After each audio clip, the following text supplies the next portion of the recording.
Assalamualaikum warahmatullahi wabarakatuh. Welcome to English lesson with Miss Wanda. Today we are going to learn about recontext. Hari ini kita akan belajar tentang recontext. Kita akan belajar mengenai definition, type of recount, purpose, generic structure, dan characteristics of recount.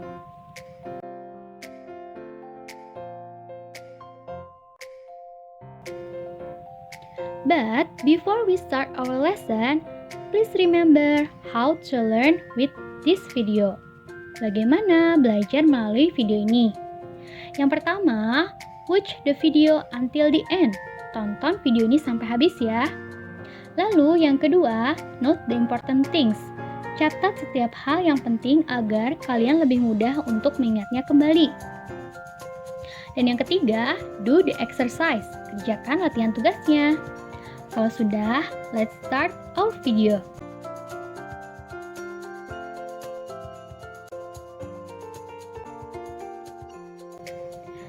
Definition of recontext. Definisi dari recontext. Recontext is a detailed description of event that occur in the past in chronological order. Atau teks recontext adalah penjelasan secara rinci tentang peristiwa yang terjadi di masa lampau dalam urutan kronologis, atau bisa dikatakan recontext adalah teks yang menceritakan kembali tentang sesuatu yang telah terjadi di masa lampau, baik kejadian yang menyenangkan ataupun tidak menyenangkan.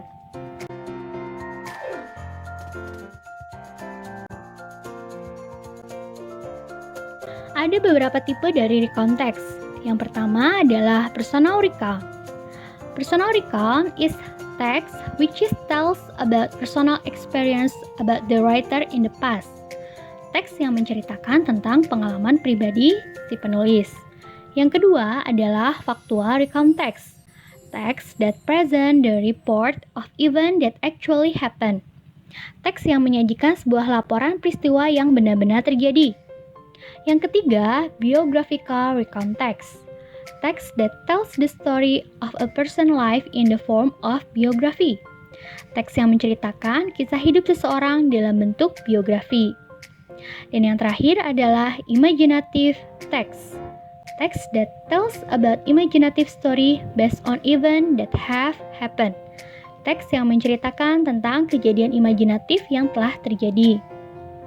Untuk lebih jelas, Miss akan perlihatkan contoh dari beberapa tipe recontext yang tadi telah dijelaskan.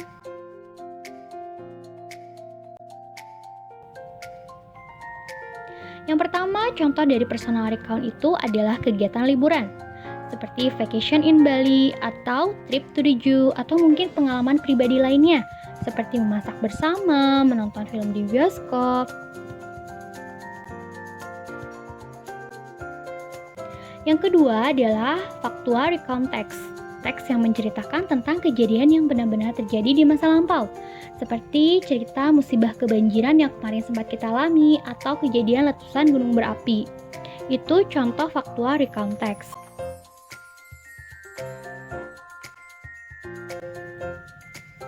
Yang ketiga adalah biographical recount text, yang menceritakan tentang perjalanan hidup seseorang, seperti biografi dari pahlawan emansipasi R.A. Kartini ataupun pahlawan di dunia pendidikan Ki Hajar Dewantara.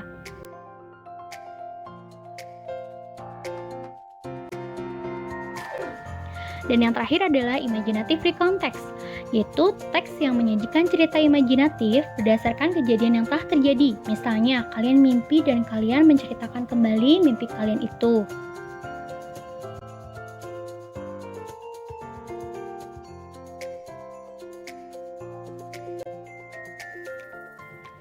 Berikutnya adalah purpose atau tujuan dari penulisan recontext.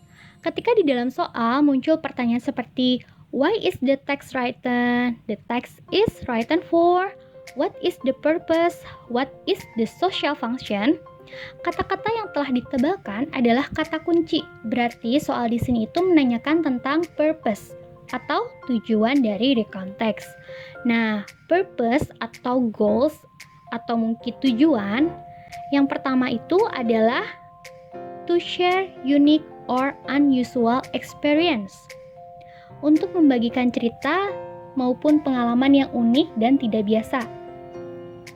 Lalu, purpose selanjutnya itu atau tujuan selanjutnya itu adalah to retell something unforgettable, untuk menceritakan kembali sesuatu yang tidak terlupakan. Di mana retell di sini artinya kejadian yang telah terjadi di masa lampau ya.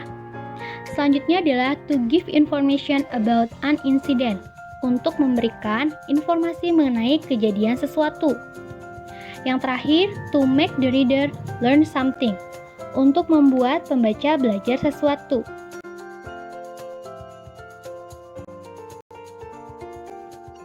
Berikutnya, generic structure. Yang pertama adalah orientation. It gives the reader the background information needed to understand the text, such as who was involved, where it happened, and when it happened. Orientation memberikan informasi kepada pembaca tentang latar belakang yang diperlukan untuk memahami teks, seperti siapa yang terlibat, di mana itu terjadi, dan kapan kejadian itu terjadi.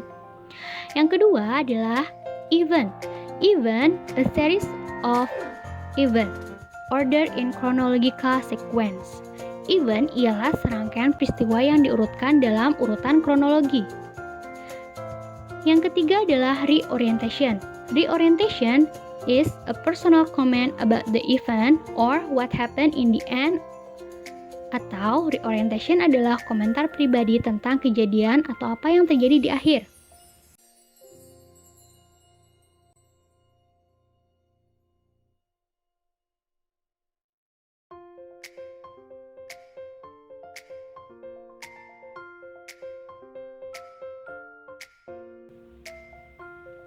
Pada contoh ini terlihat pada gambar sekelompok pemuda sedang berlibur bersama, di mana judulnya adalah Vacation at Grandma's House. Last month, sebulan yang lalu, Dylan and his friend, Dylan dan teman-temannya, went on vacation to his grandmother's house in Jogja. Pergi berlibur ke rumah neneknya di Jogja. Pada teks ini, kita telah diberikan background informasi atau latar belakang informasi, di mana kita sebagai pembaca mengetahui siapa yang terlibat di dalam cerita, Dylan dan teman-temannya, kapan waktu terjadinya, sebulan yang lalu, dan di mana kejadian itu terjadi, di rumah neneknya di Jogja. Yang kedua adalah event. Di dalam event biasanya diceritakan mengenai beberapa kegiatan yang dilakukan secara berurutan.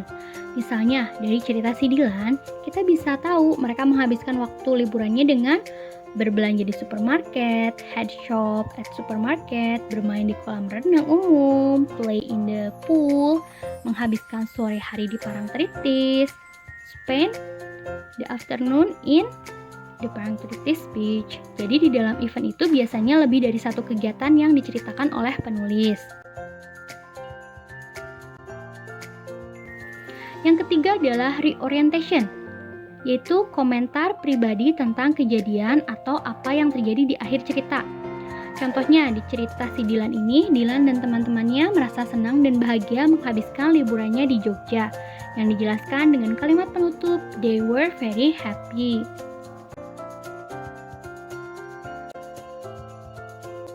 Selanjutnya adalah characteristics of recount, terdiri dari point of view. Point of view ini adalah mengenai sudut pandang cerita atau siapa yang menceritakan cerita di dalam teks, or who is telling or narrating a story. Biasanya point of view ini dilihat dari first point of view. First point of view adalah sudut pandang narator atau penulis, di mana narator atau penulis menceritakan kisahnya sendiri, yaitu biasanya digunakan kata saya atau I. Yang kedua adalah third point of view, sudut pandang orang ketiga. Contohnya, di dalam cerita biasanya menggunakan he, she, or them, di mana penulis menceritakan cerita orang lain. Yang kedua adalah karakteristik past verb, penggunaan kata kerja lampau. In a real context, the activity or event happened or already finished, so we use past verb. Di dalam rekonteks, kejadian atau aktivitas telah terjadi, jadi biasanya kita menggunakan kata kerja lampau. Yang ketiga adalah time connective voice, penghubung waktu untuk menghubungkan satu kejadian dengan kejadian lainnya. Biasanya kita menggunakan kata first, then, after that, finally, dan lainnya. Nah, berikut Miss akan memberikan contoh recount beserta karakteristik dan generic structure-nya.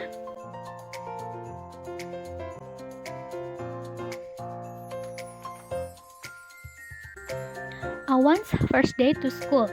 Awan's first day to school. Awan remember her first day he came to school. It was an embarrassing moment. In the morning, he woke up at 6. It was late. Then he took a bath and brushed his teeth in a rush. He skipped his breakfast because he was afraid of coming late on his first day of school. At 6:30, he ran to school since it was near his house. At 6:45, he was in front of his school, but he saw no one except Pak Dahlan, the school security. After that, Pak Dahlan asked, "What are you doing on this Sunday morning?" Later, Awan realized that he came to school one day earlier. Finally, he walked home. At home, his parents smiled and asked, "Have you done the morning jogging?" Nah, dari cerita si Awan tadi, kita bisa tahu ya, jadi si Awan ini mengingat pengalaman pertama dia ke sekolah itu adalah pengalaman yang memalukan, embarrassing moment. Jadi dia bangun terlambat, lalu dia terburu-buru mandi dan menggosok gigi, melewatkan sarapannya. Skip his breakfast itu adalah melewatkan sarapan ya. Lalu saat sampai di sekolah, ternyata yang dia temui itu adalah penjaga sekolah. Dan penjaga sekolahnya itu bertanya, "Mengapa kamu datang di hari Minggu pagi?"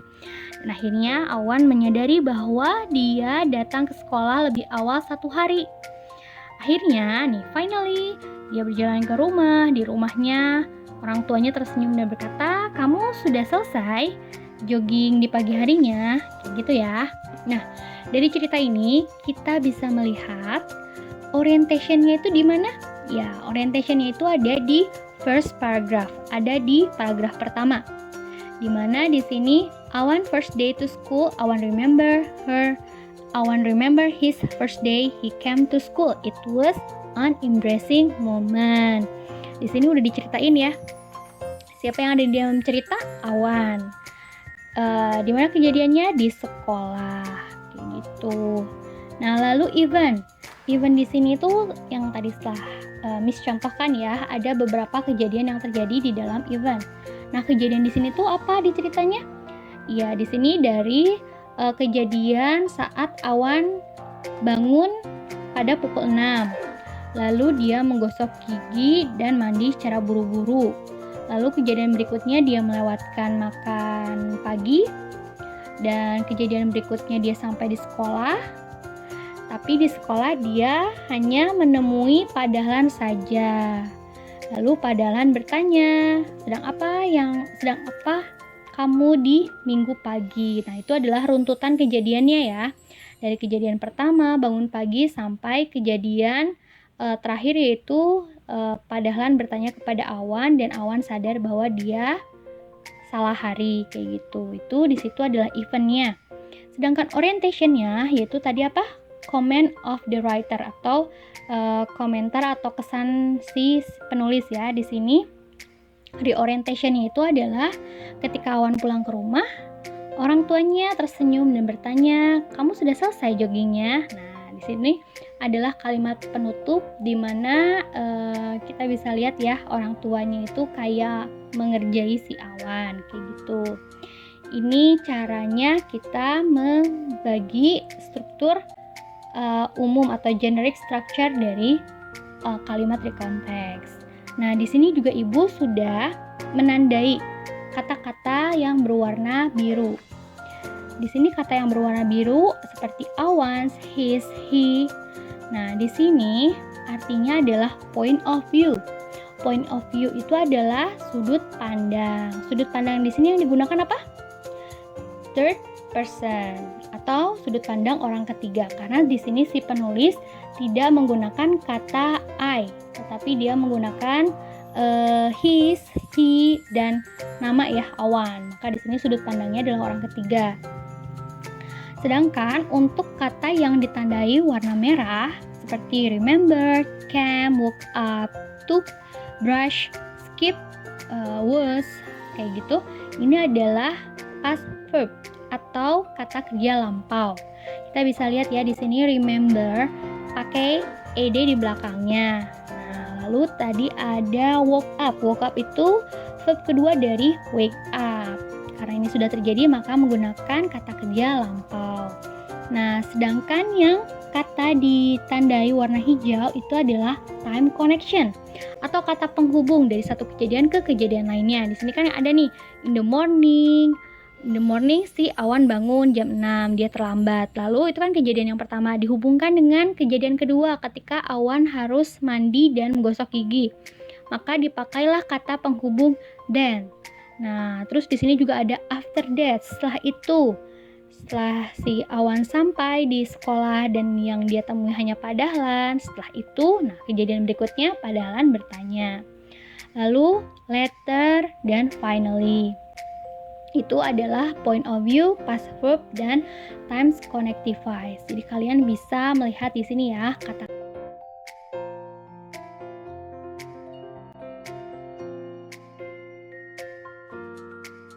Nah, selanjutnya Ibu akan memperlihatkan. Di sini ada tabel di mana terbagi menjadi dua, present verb dan past verb. Present verb dan past verb ini adalah kata kerja yang tadi sudah muncul di cerita si Awan. Kita bahas ya. Tadi past verb apa saja, kata kerja lampau apa saja yang muncul? Yang pertama ada remember. Remember, woke up, took, brush, keep, run, kayak gitu ya. Nah, kita coba bandingkan. Yang di sebelahnya ini adalah kata kerja sekarang atau verb 1, verb ke-1-nya. Verb ke-1 dari remember adalah remember. Yang membedakan adalah untuk penggunaan kata kerja di masa lampau, remember-nya ditambahkan e dan d. Ed ya, remembered. Terus woke up. Woke up ini verb kedua dari wake up. Ada took. Took ini verb kedua dari take. Ada juga brush. Brush di sini tidak mengalami perubahan ya atau penambahan. Jadi brush verb keduanya dan verb ke-1-nya adalah brush. Lalu ada skip. Di sini skip menggunakan tambahan ed dan run diganti menjadi run. Ada perubahan dalam vokal u menjadi a. Lalu ada verb kedua dari saw. Verb ke-1-nya adalah see. Atau di sini ada as. As ada penambahan ed. Realize dan realize penambahan ed. Come berubah menjadi came. Walk ditambahkan ed menjadi walk. Smile ditambahkan ed menjadi smile. Nah.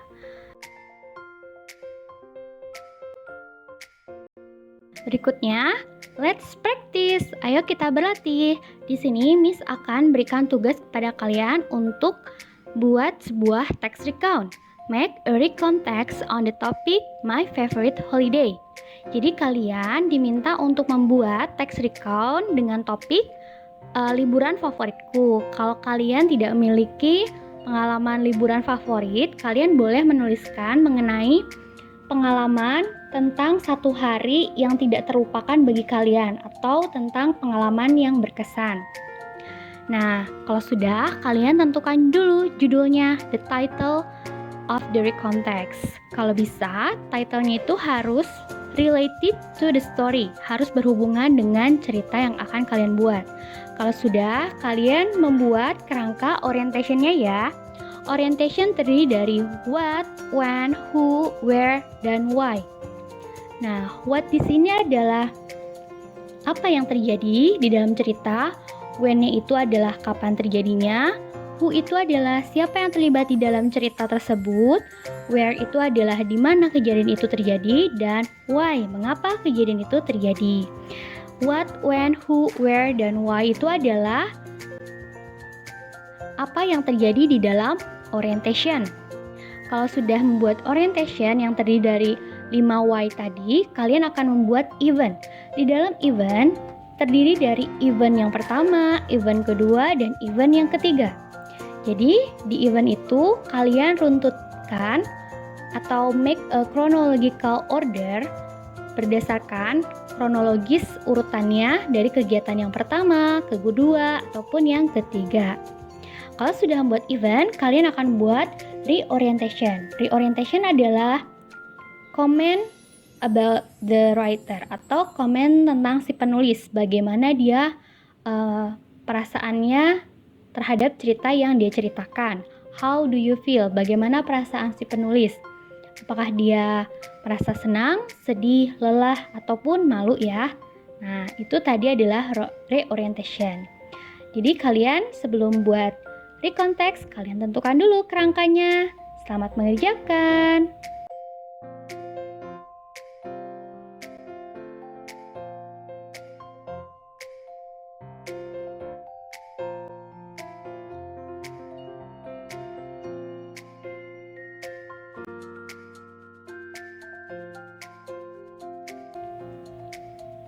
Sekian penjelasan dari Ibu. Thanks, see you in the next lesson. Bye-bye.